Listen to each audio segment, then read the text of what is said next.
Mr. Marler, I take it you're not through?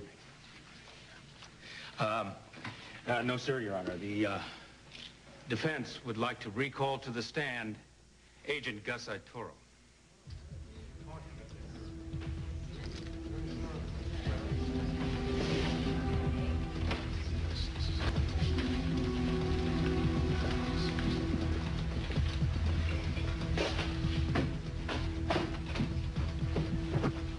You're still under oath, sir. You got it, Judge. Good afternoon. Look, Counselor. Earlier in this trial, you recall testifying, quote, "I'm totally responsible for everything in this case, including the evidence gathered," unquote. Yeah. Yes, you were responsible, or yes, you recall? Yes, yes, yes. Well, good. I'm glad that your memory's in fine form today because we're about to go over your evidence, and since you were totally in charge, you have a lot to answer for. Good.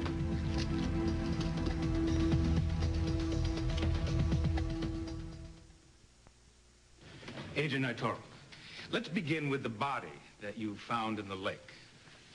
Yes, it was a human body. Unlike the dog ashes that were originally planted in place of Carmen Santos's body. Yes, it was somebody's body, yes, but the problem is it wasn't Carmen's. I had an anonymous tip to search the lake, and I did that. And I found a body, and on that body was a piece of jewelry with a Carmen nameplate. And I had dental records to match. What does that mean to you? But you were prepared to pass that body off as Carmen Santos no matter what. No, not no matter what. Everything that I just said. Plus the fact that your own client over there admits to having dumped the body right there after he shot her to death. Objection. Isn't that enough? Your Honor, yes or no when appropriate? Sustained. Thank you. I accepted the identification of the body as Carmen Santos, compliments of the Springfield Police Department's Crackerjack Forensics team. That was my mistake. I know the FBI is having a bad year, but it is monumentally incompetent to end up with the wrong body. So let's move on to the bullet that was found during the autopsy in this Jane Doe. Do you know where it came from? Sure. It came from the gun of your client. Now, how could that possibly be if the body you have is not Carmen? How could a bullet from Danny's other gun, the gun that wasn't even at the scene, how could that bullet end up in a Jane Doe? I don't know. Ask your client. You should pay attention. We did, in testimony. It's still a mystery. Now then, Agent Peterson, he testified that on June 5th, he was conducting surveillance in a van in front of the Bauer house, on your orders? Correct. And Detective Cooper testified that on June 5th, the entire Bauer household, including Danny Santos, was detained at the police station, also on your orders? Well, if she said that, then it must be true. Your Honor, please. Yes or no, Agent? Yes, yes. Yes. So then the house was empty? That seems to be the case. Where were you? I beg your pardon? Everyone else is accounted for. Where were you? I don't recall.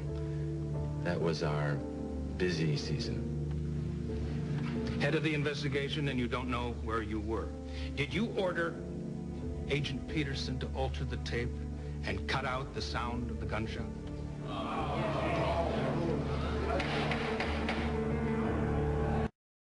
Did you order Agent Peterson to erase the sound of the gunshot? Agent Peterson is a green, new field agent. He is inexperienced.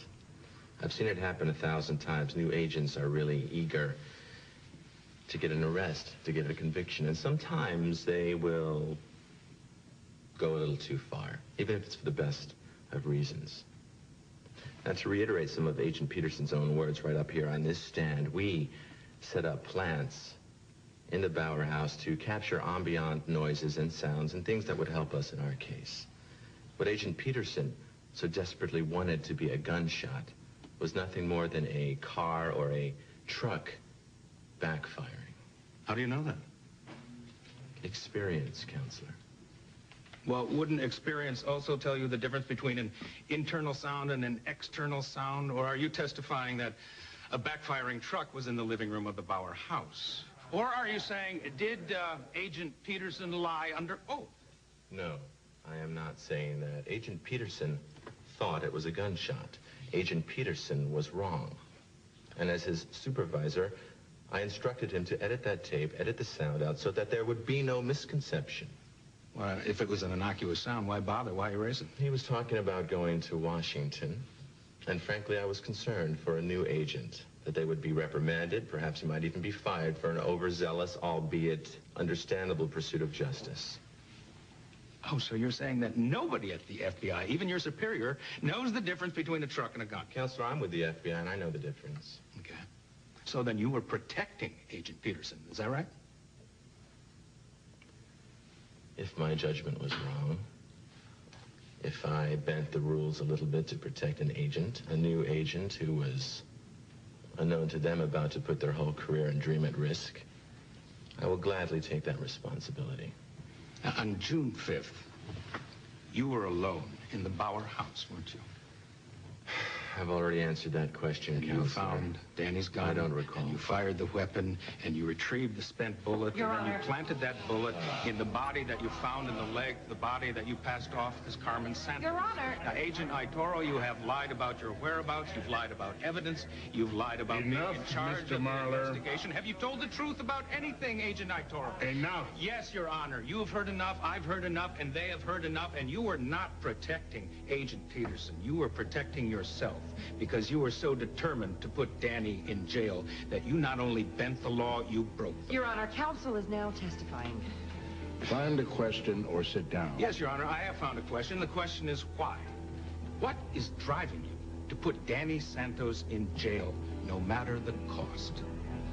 What is worth that much to you?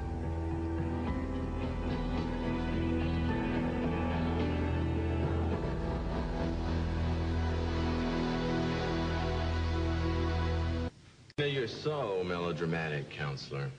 There's no big mission going on here. It's just a matter of bringing a murder to justice, and that is it. No, in the timeline of things, you did not know that.